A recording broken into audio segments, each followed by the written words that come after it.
Hello, ladies and gentlemen, and welcome to the third edition of Curmudgeonly Conversation. Our first two conversations have been with Mark Kreslins, focusing on the spirit of 1776 and the principles of the Declaration of Independence and how we might apply them today. Our second conversation was with our favorite foreign policy expert, the great Scott Horton of Anti-War Radio, antiwar.com, and the Libertarian Institute, as well as the Scott Horton Show. And tonight our guest is the irrepressible, indefatigable Jim Bovard, the public policy hooligan extraordinaire. Jim, welcome to Curmudgeonly Conversation. Hey, Dennis, thanks for having me on. It looks like you've got a great new setup here, and that's a great image video you have right behind you there. So I'm inspired. Well, yes, it is very inspirational, and we should give thanks to John and Kathy Irvine. We are in the friendly confines of the John and Kathy Irvine recording studio, and John customized this thing. He's an expert on all this stuff. He is a technological wizard, and we're glad. And it's a very propitious day that we're meeting, Jim, because it's an important birthday in the Liberty Movement. This is the 84th birthday of the great Dr. Ron Paul. Well, happy birthday, Ron Paul. Yeah, Ron Paul done great work for many years, many decades. Yes, and there's quite a lot of celebrating in social media about that today. So, well, Jim, you have done great work yourself for many decades. Thanks. Writing, speaking, and going through the gauntlet of TSA and other things. Recently, you just came out with an article which was very important in terms of it being, a borrow phrase from Robert Higgs, a hinge point. In recent American history, you were talking about the bombing of Serbia by President Clinton and all of the baleful effects that had, and just really how rotten that was, and how it was a bad precedent for what would be future developments, and are now the developments in our recent past, and unfortunately maybe even continuing. So this showed up at the Libertarian Institute. I think you have it on your website at jimbovard.com. I believe it's at the Future Freedom Foundation, and was just picked up this morning by Counterpunch. Is that right? That's true, and a slightly different headline on Counterpunch. It was Counterpunch was, the headline was America's Forgotten Bullshit Bombing of Serbia. Whereas for FFF, it was a more dignified headline. It was America's benevolent bombing of Serbia. But, you know, you really can't trust people on the web to get sarcasm. Right, yes, but benevolent in that headline was in quotation marks. Yes. But that's a great point. Sarcasm and satire, boy, you can put up something from the Babylon Bee or the Onion, or something that's clearly satire, or an article, or a meme, and people act as if they don't understand that it's not actual. It's supposed to be funny. It's made up, but anyway. Yeah, I mean it's frustrating at several levels. I mean, first of all, people tend to skim instead of reading and comprehending. Second, reading skills have gone down, and third, I mean, being able to catch humor is a test of intelligence. So I mean, you know, if folks are following my humor, it's like, okay, I'm on the right track here. Every now and then I give a speech, and, you know, my first 7 or 8 jokes all fall flat, and I'm thinking like, ooh, this is going to be a long half hour. Right. Well, hopefully that won't happen here. But there's another aspect to that, too, in that you see things that are said in satire that might get picked up and passed around, and people would swear it's true. And one famous example of that was Sarah Palin and the comedian Tina Fey, who made the satirical comment about being able to see Russia from the front porch of her house.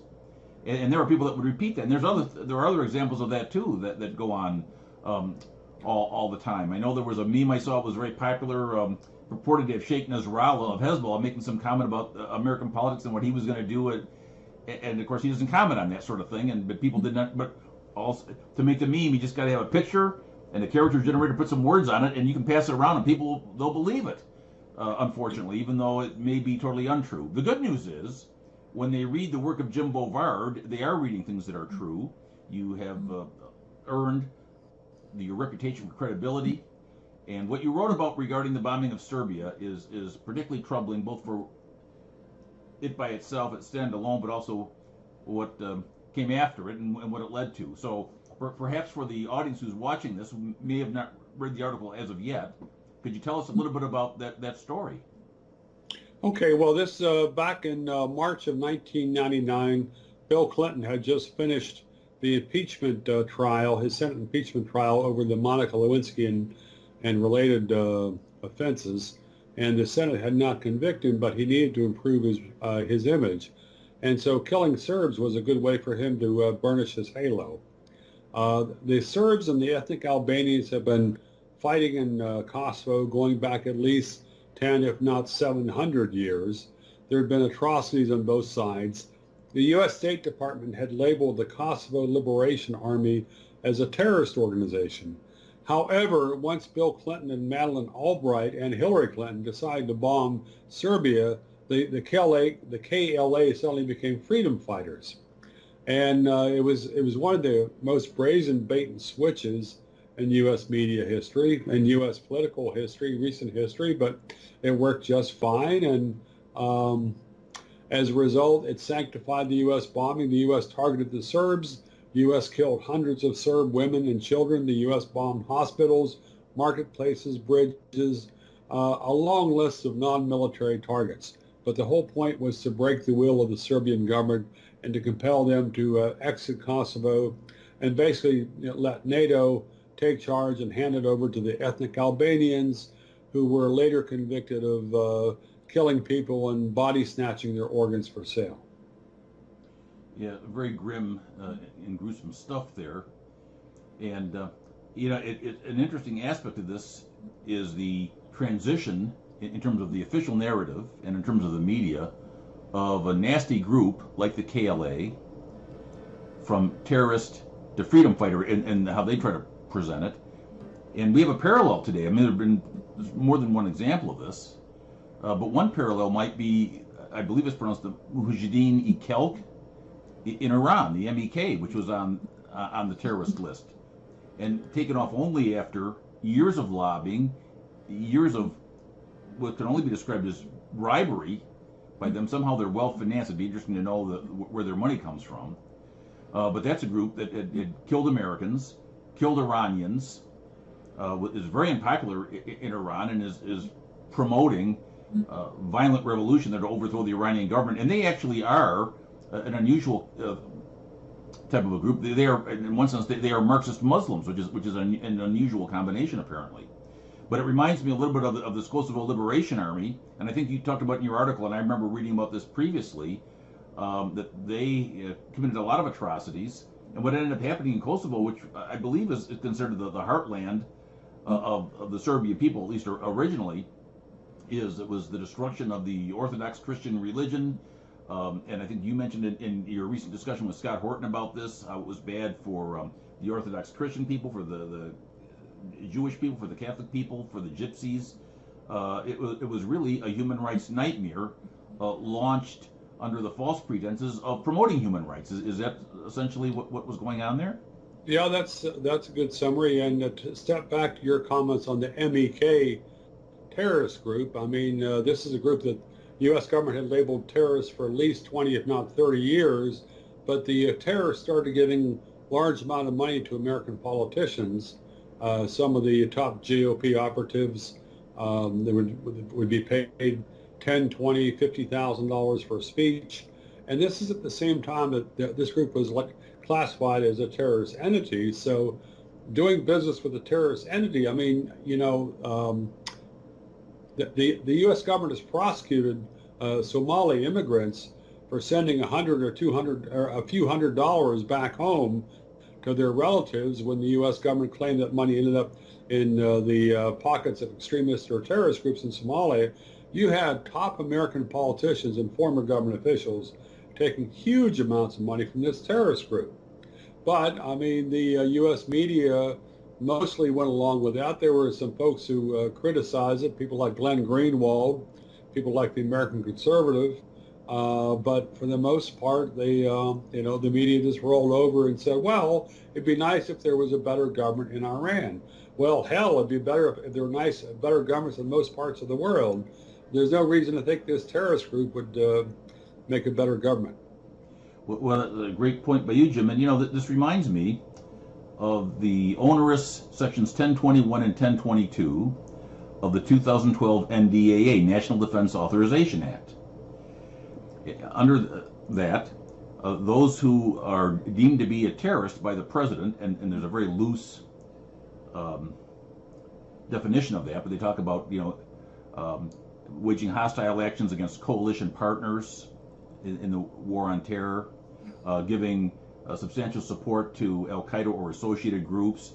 You look at some of these associated groups like ISIS and al-Nusra and the Saudi princes, and all the support they got either indirectly, and this is, I know you talked about this with Scott, but Tulsi Gabbard made the comment about President Trump supporting Al Qaeda, and some people said, well, Jack Hunter and others pointed out, if you're supporting the Saudis, how do you think that the Al Qaeda is getting their weapons? And you look at what's happened in Yemen, the promotion of starvation and cholera by the United States government, supporting the Saudis in doing that is actually beneficial to Al Qaeda, so they're getting support that way. You look what happened in Syria, direct support for these so-called rebel groups. Most of these people are apparently foreign jihadists that are there, but there was a multinational coalition that wanted to overthrow the Syrian government. There seems to be no concern on the part of any United States official, either elected official or bureaucrat, that somehow the provisions of the 2012 NDAA, which they could use against any of us, could be used against them. And when you look back at the situation regarding the bombing of Serbia and what the Clinton administration did, and the reasons why Clinton did it, I think that's another interesting thing for you to talk about. Hillary Clinton's interest in this, and perhaps Madeleine Albright's as well, it really demonstrates just how rotten this corrupt system is, and one that would make anyone looking at it in an objective manner, including those American Revolutionary patriots of long ago, shake their heads and say, what's the matter with you people? Why are you putting up with this? But perhaps you can tell us a little bit more about the background between Mrs. Clinton, Secretary Albright, and then and President Clinton, and what he did and why he did it there in Serbia and in Kosovo. Well, according to Gail, a biography of Hillary Clinton, she had not spoken to Bill Clinton for several months prior to the start of the U.S.-Serbian conflict, but she contacted him and urged him to bomb Serbia, basically to take a stand for motherhood, apple pie, or at least for his image, and so that was what led. She had huge influence on that. Alexandra Coburn had a superb column in the Los Angeles Times on that back in 1999, in which she talked about how this was just typical for Hillary, that she was, that she was very enthusiastic on bombing. I'm searching for nice words, and I don't have the exact quote. Pulling it up here as we speak. Thank you. We want to keep it family friendly if we can, Jim. So thank you for that, sir. It's a struggle, yeah, it was image building, but there was also this. It was almost like that they wanted to reinforce the idea of the U.S. government as world savior. I mean, that was a popular theme during the Clinton administration. It was a bunch of hokum, but it was still good politics, at least with the American media. A lot of foreigners saw through the BS, but thanks to places like the Washington Post and others, Clinton's falsehoods on the Serbian war were very profitable for him. There's even an 11-foot statue of Bill Clinton in the capital of Kosovo right now on Bill Clinton Boulevard. I think it's worked out well for the pigeons. Yes, no doubt. Well, and the implications of this, and some of the ramifications back then, as I recall, the Russians were quite upset. The Serbs are fellow Slavs, and they saw themselves as protectors, and of the Serbs, who are fellow Orthodox Christians by and large, and also the Al Qaeda and other groups apparently got involved in this, helping And I understand that the Albanians, some are Christian, some are Muslim, but apparently Al Qaeda and other Islamic extremists, jihadists, got involved in this through Saudi Arabia, and so this led to a training of some of their people, which of course is problematic for us. So problematic, yes, that's a nice word for it. Yeah, that's family friendly. Yeah, very family friendly, but it's terrible that this sort of thing happened, and yet there seems to be a recurring theme. In a lot of these instances, we are told by the politicians and by the bureaucrats that we have to give up our freedom so that they can fight terrorism.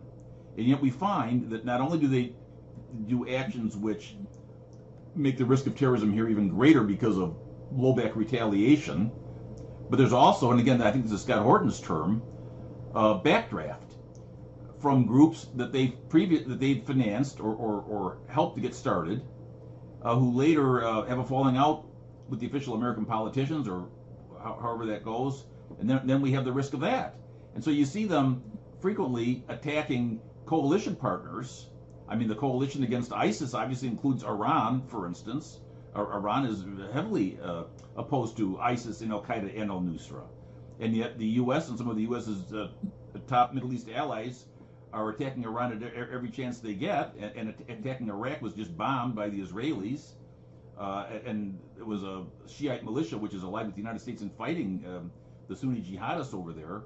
So it once again points to the idea that all of the official things they tell us are false, and they speak out of both sides of their mouth. They say one thing and then they do another, but the American people they see as the geese that will lay the golden eggs for all of their schemes. And you could probably elaborate on that because you've studied this more than I have, I know. Well, you pretty well covered it, so I won't. There's nothing much I can add. So, all right. So Jim, regarding the situation in Serbia now and in Kosovo, what was the toll, the human toll to the people over there? You mentioned before that hundreds of people had died, but the population changed, and there's a lot of varying estimates. 1,500 civilians Serbian civilians killed is one of the most common estimates. During the time of the bomb, government officials were claiming that Serbs had killed 100,000 or more of the ethnic Albanians. They were talking about the Serb leader as Hitler. They were talking about genocide. After the war ended, there were a few thousand bodies found, but there was no evidence of genocide, and it looked like the U.S. government vastly exaggerated the toll of the conflict within Kosovo in order to justify killing Serbs.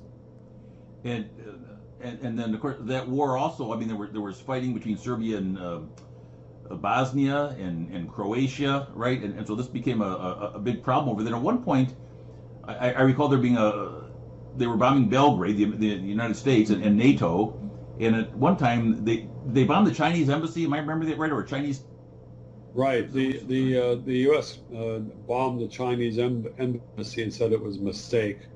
There was also a missile that ended up in Bulgaria. That was also a mistake.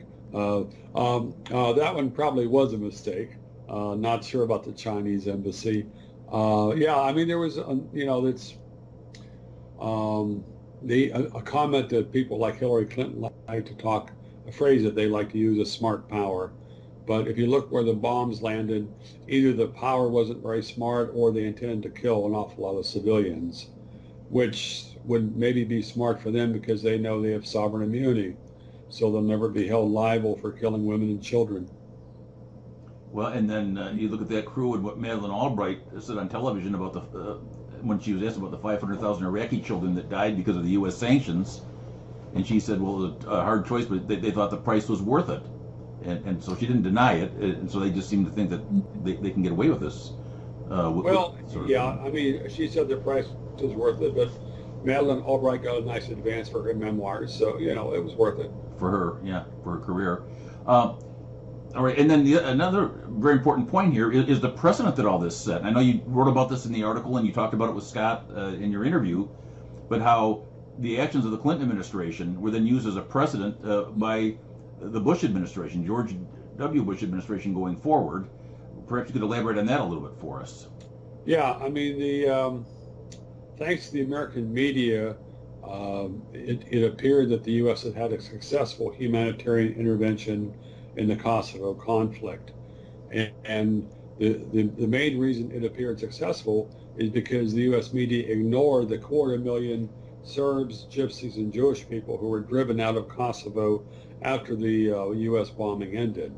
That was a huge,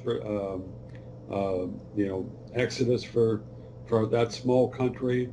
But there was a little bit of coverage in the American media, but there was a lot more coverage of Bill Clinton's boasting and of the, of U.S. government strutting on that.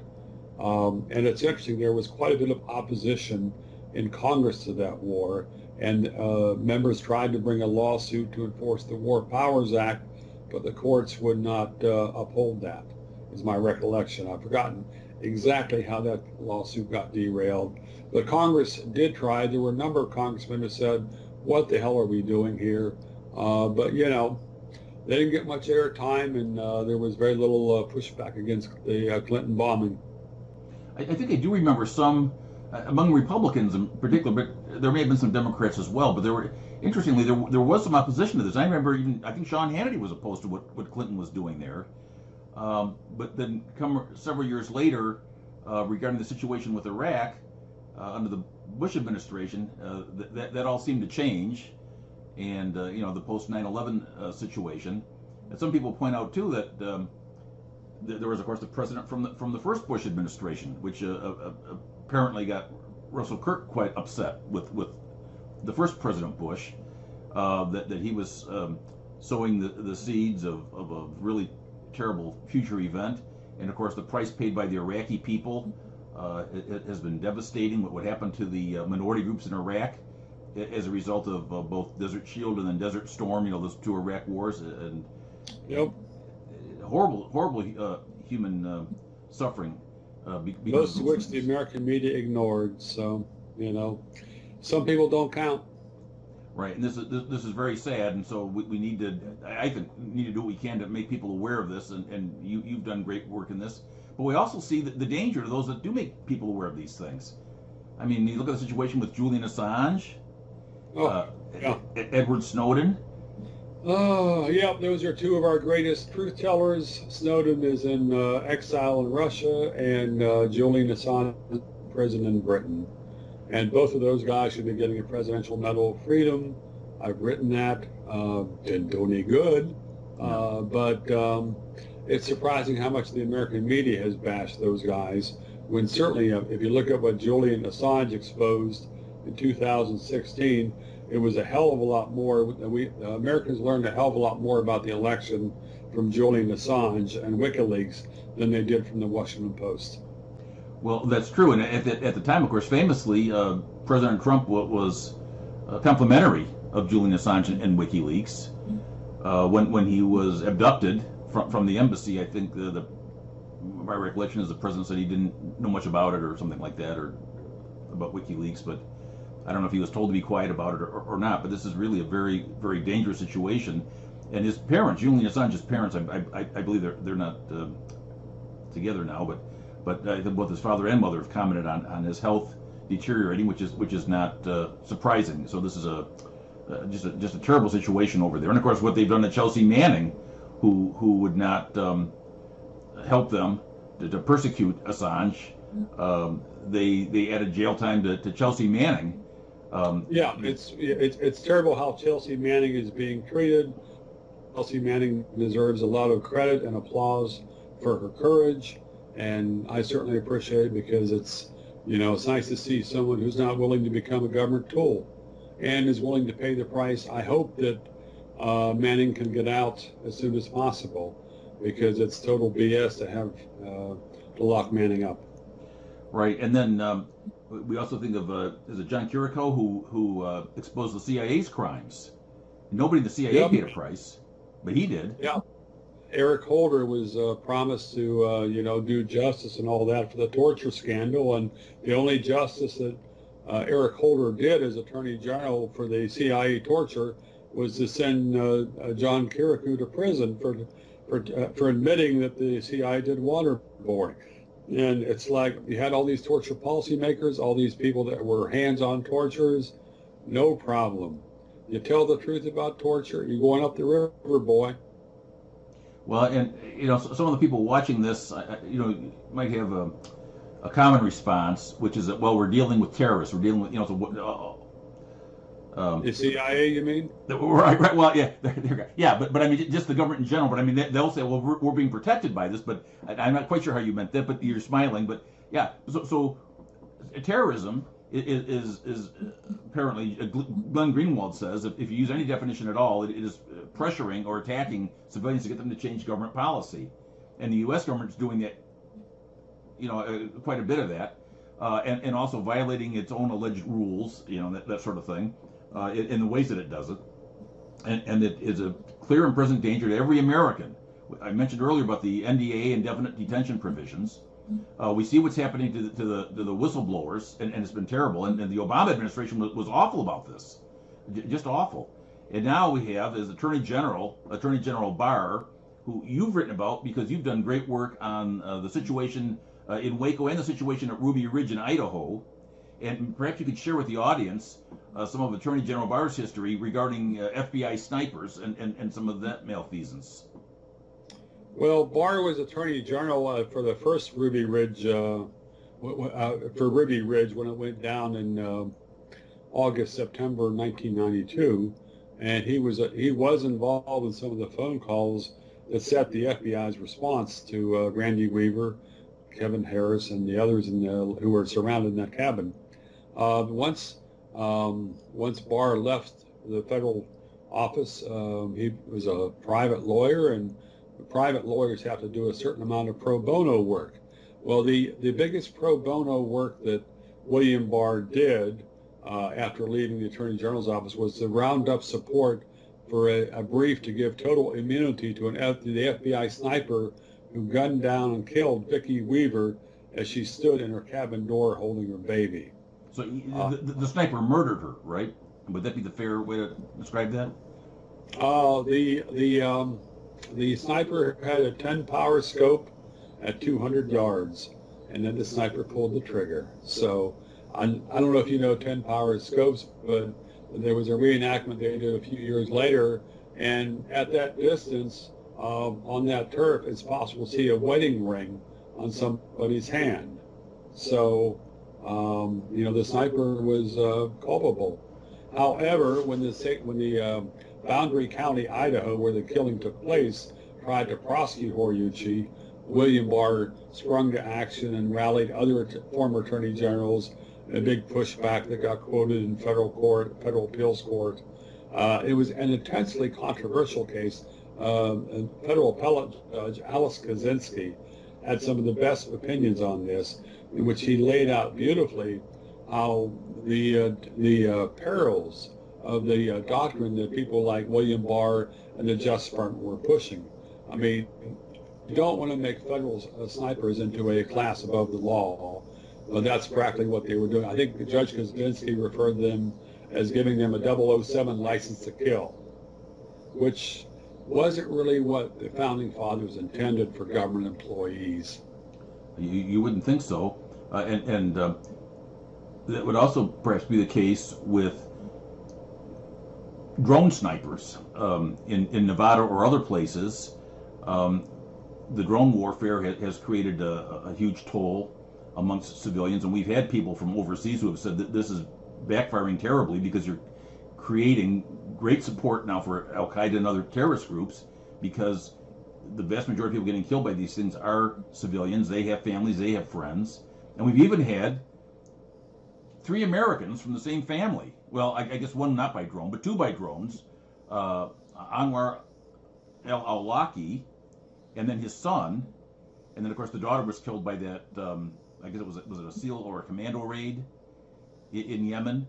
But not sure. I wasn't aware of the daughter. I was aware that his 16-year-old son had been killed by a drone shortly after the father was killed. Right, and those were by President Obama. And then there was I believe it was an attack on Yemen, on a village there, and the 8-year-old, I guess would have been the sister of the son, obviously, and Alaki's, the father's daughter, was killed in that. But that was not a drone assault. But there appears to be no consequence, no accountability, no responsibility for the people that do these things, and so it is very troubling, and particularly when we see this attempt by the administration apparently to, they say now, permanently repeal the Fourth Amendment, as well as to bring in the federal death penalty. Of course, these things are always talked about in terms of really bad characters that they're going to go after to get people to agree to it. But there seems to be historically a slippery slope that once they're allowed to just get out of their lawful activities, it puts the rest of us at a terrible disadvantage. And I wonder what your thoughts are about those things, if you would like to comment about that. Yeah, well, they're bad. Oh, okay. Well, yeah, I mean, there's so many different power grabs going on right now. It's hard to keep track. It's unfortunate the Trump administration is repeating quite a bit of the idiocy of the Obama and the George W. Bush people, especially in the war on terror. You would have thought people would have learned something. Some of Trump's rhetoric in 2016 sounded like he learned some things, but you know, we're still waiting to see the evidence that that's really bearing fruit. So, and a lot of people around Trump just would seem to be chomping at the bit for more wars with Iran and other places, which would be nuts. So right, and then of course on the other hand, we have this hoax, this Russiagate hoax, which has been debunked, and yet some people want to make that their stand against him. Where you'd say, well, that's pretty clear. We had a lot of great people that have shown how that was all nonsense, and yet that's the thing that got all the attention, and you wonder how much, if any, follow there will be on the perpetrators of that within the FBI and the other organs of the United States government who attempted to pull that one off. So I don't know. Well, I guess we'll see. Inspector General reports supposedly pending, and hopefully that will answer some of these questions and make it hot for the people that either lied or did other misconduct. Well, Jim, I know you also, besides following all these things, you're a guide on the trails of the Chesapeake and Ohio Canal trail. So, I'm a hike leader. You're a hike leader. So for folks, if you want to have a real fun time, you can contact Jim about that. And if you're in that Washington, D.C. general area, it's very pretty countryside out there, and he can lead you there. And he won't lead you down a primrose path like these politicians do.